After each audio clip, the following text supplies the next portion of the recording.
Good day, learner! Before our lesson, let me first introduce myself. I'm Jefferson Molina, your math teacher. In this video, we're going to discuss our lesson on gathering and organizing data. This is the second module of the fourth quarter of your Mathematics 7. And we are going to use the module developed by Marlene V. Corpus, Leo C. De La Torre, and Sheena Marie C. Mendoza of South Chardin. So let us start. The objectives of this lesson are for you to identify the different methods that can be applied in gathering data, also for you to organize and group data in frequency distribution table. Before we discuss the lesson proper of this module, I want you to answer first the activity on what I know. After doing that, kindly check your answers. The key answers can be found at the last page of your module. Don't worry, if your score is very low, this is just to test your knowledge about the lesson. So pause this video and do the activity. By the way, write your answers on the answer sheet. A few moments later. Okay, how was your activity? Did you pass? If not, it's okay. That was just a pretest. But be sure you will get a very good score in the other activities that you're going to do after we discuss our lesson. So let's go! What are we going to gather and organize again? Data. What is data? Okay, let us recall. Well, data are units of information, usually numerical, that are collected. Now, if we are going to collect data, then how will we do it? Collecting data means data gathering. So how are we going to gather data? There are methods in collecting data. We can conduct survey. We can do observing the outcomes of events. We can collect data through experimentations. Or we can gather data by reading a statistical publication. How will we conduct survey? We can do it in two ways. One is using interview method and the other is questionnaire method. When we say interview method, the interviewer will ask questions to an interviewee in an oral or verbal communication. Remember that the person who is gathering data in this method is called the interviewer, and the person supplying the data or answering questions is the interviewee. On the other hand, questionnaire method is a way of gathering data using a set of questions that is mailed or handed to respondents who are expected to read and understand them. So you're going to use a set of printed or written questions or electronic copy, like using Google Forms to gather data. Remember the word respondents. It is the person who is answering the questionnaire. Now, let us discuss the other method in gathering data, observing the outcomes of events. This is also called observation method. The data on this method are gathered by means of observation. The investigator gathers data to his subject or the person being observed. Researchers most of the time aims to focus their observation on human behaviors. The other method in gathering data is experimentation method. We take measurements in experiments. When we collect data and determine the cause and effect of a certain phenomenon under controlled condition, then we are doing experimentation. So for you to understand that, let us have an example. You are going to develop a medicine for people with COVID. Then, for you to determine if this medicine is effective, you need to test this medicine to different people who have this illness. These different people are the different conditions that you want to know if the medicine is effective or not. When testing the medicine to those people with COVID, experimentation is already applied. The last method in gathering data that we're going to discuss is by reading using a statistical publication. When you're going to use journals, researches, newspapers, and any published documents in collecting data, then that is reading statistical publications. Examples of documents that we can use are the PSA certificates, newspaper, and thesis. Those are the methods that we can use in gathering data. Let us check if you understand what we discussed. Just tell if the method applied is conducting survey, observation method, experiment method, or using a statistical method.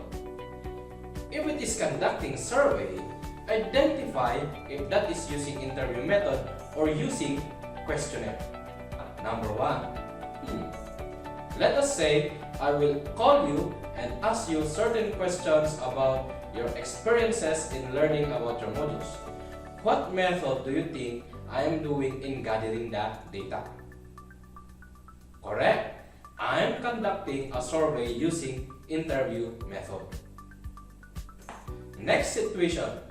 In your subject TLE, you are going to learn how to bake a cake. You're going to try baking a cake with different amount of sugar. Why will you do that? Of course, to know which amount of sugar you're going to use for you to bake a cake with better sweetness. Now, what method was applied then? Correct! It is experiment method. Third situation. In current events, I want to know the present number of COVID cases in the Philippines. I will search in the website of Department of Health. What method do you think am I applying? Okay, you are correct again. It's reading statistical publication. Next situation. You receive a link to answer questions about the modality you want in the next school year. If it is blended learning, modular, video lesson with SLM, audio lesson with SLM, or online learning, what method of gathering data was applied? Okay, correct. It is conducting survey using questionnaire. Last situation, let us say you want to determine how honest are your friends. You are going to leave your wallet intentionally beside of your friend and wait if he or she will return it. Now, what method are you going to use if you will do this to your friends? Okay, so that is observation method. Now, if you are done collecting the data, you can just place in the paper or just make conclusion from it. You must organize first the data for it to be easily interpreted. So how? We can use frequency table in organizing data. This is the format of a frequency table. Make 3 columns. The first column is for the items or description of data. Second column is where you put the tally. And the third column is for the frequency. Remember this. Vertical part of the table is the column. So we have column 1, column 2, column 3. While the horizontal parts are the rows. In this example, we have row 1, row 2, row 3. By the way, what does frequency means in frequency table? Frequency means the number of occurrence of the data. So this table is called frequency table because it lists items and show the number of times the items occur. How frequent the items occur. Like that. Let us have an example. Let us say these are the favorite colors of the 15 students in a freshman class. By just looking the data, can you easily tell the number of students whose favorite is green, yellow, black, or red? So you need to count for you to answer those questions. By the way, the data presented is a raw data. Raw data means not yet organized. Now, what if we organize the data using a frequency table? Will it be easier to answer the questions I asked a while ago? That when you look at the data, you can answer already the questions. Let us try. So to organize the data using a frequency table, we need to construct a 3-column table. The first row will contain the label of each column. So here, the first column is the color. The second column is the tally. And the last column is the frequency. Then we insert the items on the first column. What are those items? We have green, red, yellow, violet, white, and black.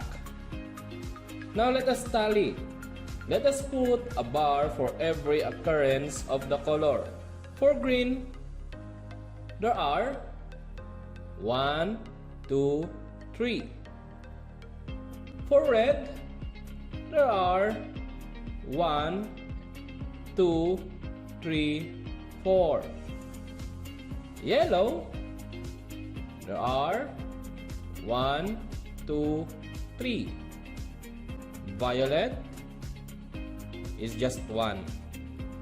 And then for the color white,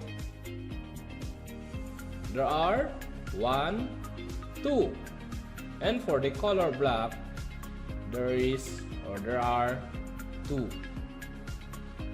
Now we write the frequency, just write the number of the bars on the tally.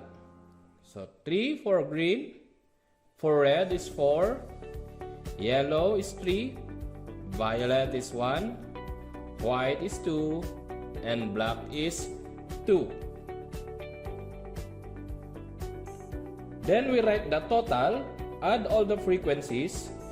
Now, if the total of the frequency will not tally or is not the same to the number of items in the raw data, then the frequency table is wrong. Let's check.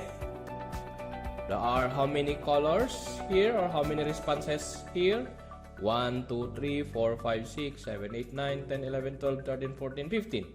And the total of the frequency that we have in the frequency table is 15. So that means that the frequency table is correct. So if in case the total number of frequency here is not the same to the number of items in the raw data, then there is something wrong in the frequency table. And that means you need to redo or repeat doing the tallying or counting the frequency of every item. Now, let us answer a question. How many are those whose favorite is green? So there are 3. How about white? Correct. It's 2. How about black? Correct again. It's 2. And what if red? Right, 4. So that is one of the advantages if the data is organized in a frequency table. It will be easier for everybody to interpret the data compared to a raw data. Now, there are 2 ways in organizing a data in the frequency table. We can ungroup the data and also we can group the data. What is ungrouped data? Ungrouped data is when you organize the data without group or category after a collection. Example is this. There is no group of items in each row of the first column. First row is just green, second row is just red, third row is just yellow, and so on. Also, in this example, let us say these are the scores of 18 students in a quiz. The score in each row of the first column was not grouped. First row is just 5, second row is just 6, same in the third row, just 7. Also in the 4th to 6th row, there is just scores 8, 9, and 10 respectively. Now, for you to understand what a group data is, then let us discuss it. Group data is a type of data which is classified into groups after a collection. Meaning, the items are grouped and it can have class intervals. So let us have the procedure that we are going to follow when constructing a group data frequency table. Step 1. Determine the range using the formula range is equal to highest value minus lowest value. Second, determine the number of class intervals. In your case, the number of class interval is always given in the problem. Next, determine the class width. The formula in solving the class width is class width is equal to range over class interval. Fourth step, start constructing a frequency table with a class interval in the first column. And lastly, tally the corresponding number of scores in each interval. Let us have an example. Let us say we are going to construct a group frequency table of the test scores of 35 students. And we will use 6 as the desired number of class intervals. How will we do that? Before constructing the group frequency table, we need to find first the range, class interval, and the class width. So first, the range. To find the range, we are going to use the formula range is equal to highest value minus lowest value. The highest value is 40 while the lowest value is 10. We substitute these values in the formula, so we will now have 40 minus 10, and that is equal to 30. The range of the given data is 30. Next, we determine the class interval. Actually, the number of class interval is already given in the problem. It says here, use 6 as the desired number of class intervals. So therefore, the value of class interval is 6. Let us use Ci as the variable that will represent the class interval. So Ci is equal to 6. Third, let us compute the class width. So to solve the class width, we will use the formula class width is equal to range over class interval. We will now substitute the value of range, which is 30, and class interval, which is 6, which is 30 over 6. And 30 over 6 is the same as 30 divided by 6, and that is equal to 5. The class width now is 5. Let us use W to represent the class width. So W now is equal to 5. We are done finding the values of the range, class interval, and class width. And now, we are ready to construct a group frequency table. Remember, it will be a 3-column table. First column is for the items. The items in the problem are the scores. Second column is the tally. And the third column is the frequency. Now, let us put the class interval in the first column, starting with the lowest value as determined in the data. The lowest value is 10, so we will start at 10. This is now the lower limit of the first class interval. To find the upper limit, we are going to use the class width that was computed. Count 5 consecutive numbers starting from the lower limit and the fifth number is the upper limit. So let us find the upper limit of the class interval with a lower limit 10. Just count 5 consecutive numbers from the lower limit 10. So 10, 11, 12, 13, and 14. The upper limit now is 14. Our first class interval then is 10 to 14. By the way, why did we count in 5 consecutive numbers? Well, because the class width is 5. On the next row, we start at the number next to the upper limit of its prior class interval. So that is 15. Then count again 5 consecutive numbers from 15. So 15, 16, 17, 18, 19. Next, we continue counting. So the lower limit is 20. Count 5 times, so its upper limit is 24. Continue the same process in the next class interval. Next lower limit is 25. Count 5 times, 25, 26, 27, 28, 29. The upper limit of the class interval is 29. We continue. Lower limit is 30 and the upper limit is 30, 31, 32, 33, 34. Then the next class interval, 35. Count 5 times again, 35, 36, 37, 38, 39. The upper limit is 39. This may be the last class interval. The lower limit is 40.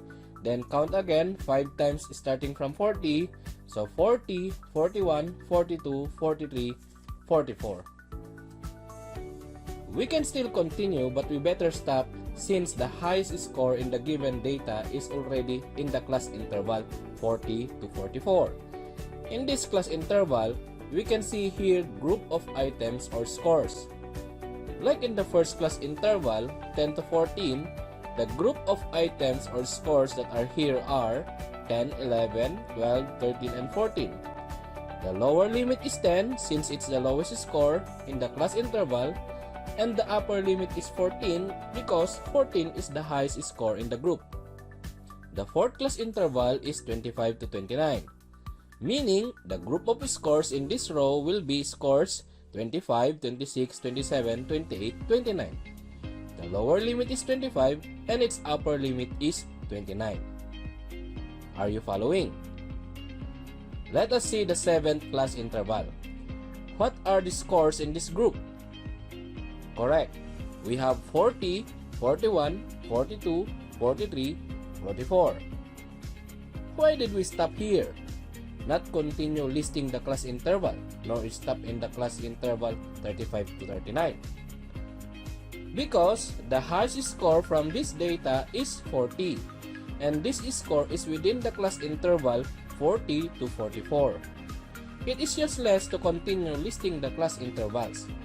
Like for example, if we will have the class intervals 45 to 49, can you find a score in the data that is within 45 to 49?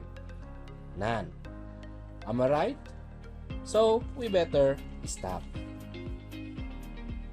Let us tally now. By the way, when finding those items or scores in the data, we better look for them from left to right and put symbols like bars or shapes which will indicate that the scores or items were already counted. We count the number of scores present in the data in every class interval. So for the first class interval, 10 to 14, how many scores are there? We have 1, 2, 3, 4, 5, 6, 7. How about 15 to 19? How many scores do we have in the data? So 1, 2, 3, 4, 5, 6, 7, 8, 9. We put 9 bars in the tally. For the scores 20 to 24, we have 1, 2, 3, 4, 5. For the scores 25 to 29, we have 1, 2, 3, 4. The class interval 30 to 35, there are how many scores? 1, 2, 3, 4, 5. And then for the scores 35 to 39, we have 1, 2, 3. And for the scores 40 to 44, we have 1, 2. Let us write now the frequency of each class interval. So for the first class interval 10 to 14, that is 7. 15 to 19, it's 9. 20 to 24, 5. For the frequency of 25 to 29, that is 4. 30 to 34, the frequency is 5. 35 to 39, its frequency is 3. And 40 to 44, it's 2. Add the frequencies 7 plus 9 plus 5 plus 4 plus 5 plus 3 plus 2 is equal to 35. The total of frequency must be equal to the number of items or scores that we have in the given. Are they equal? Yes. So our frequency table is correct. Just in case the total of frequency is not equal to the number of items or score in the given data, then the frequency table is wrong, and you must recount, tally again, if you want to construct the correct frequency table. So this is now the group frequency table of the scores of 35 students with 6 as number of class intervals. I hope you understand that. Okay, let us have another example. Let us say in health, you want to know if how many students are malnourished, normal, overweight, and obese. So you're going to survey the weights in pounds of grade 7 students. Now, you are done collecting the weights of grade 7 students. And you're going to construct a group frequency table using 7 as desired number of class interval. How many students weigh more than 100 pounds? So again, before constructing the frequency table, we are going to find the range, the class interval, and the class width. First, the range. So to solve, we use the formula range is equal to highest value minus lowest value. So the highest value is 118 and the lowest value is 80. We substitute 118 minus 80 is equal to 38. The range now is 38. Then we are going to find the class interval. So the number of class interval is already given in the problem. It says here 7 as the desired number of class interval. Therefore, the number of class interval is 7. So CI is equal to 7. Next, we find the class width. We use the formula again, range over class interval. The range is 38 and the class interval is 7, so we just substitute that. 38 over 7, we compute it's 5.42. Remember this, if the value of class width is decimal number, then we always round up. So meaning to say, the value is 6. Always round up, remember that. Next, we construct the data frequency table. And to construct again, we should have 3 columns. The first column is weight, second column is tally, third column is frequency. So let us put now the class intervals. The lowest weight in the data is 80, so that will be the lower limit in the first class interval. Then we find the upper limit of the first class interval by using the class width 6. So this will be used by counting 6 consecutive numbers starting from the lower limit 80. So it will be 80, 81, 82, 83, 84, 85. Then we find the next class interval. The lower limit will be the next number after 85, that is 86. Count again 6 times from 86, 87, 88, 89, 90, 91. Then the third class interval, the lower limit is 92. Then we count 6 times again, starting from 92, it will be 92, 93, 94, 95, 96, 97. Then continue, 98, count 6 times starting from 98, 99, 100, 101, 102, 103. We do the same to the fifth class interval. The lower limit is 104, then 105, 106, 107, 108, 109. Then, next class interval, we have 110 as the lower limit. We count 6 times again from 110, 111, 112, 113, 114, 115. And then the last class interval, we have 116 as the lower limit. Then 116, 117, 18, 119, 120, 121. So if we are done writing the class intervals, we can start tallying.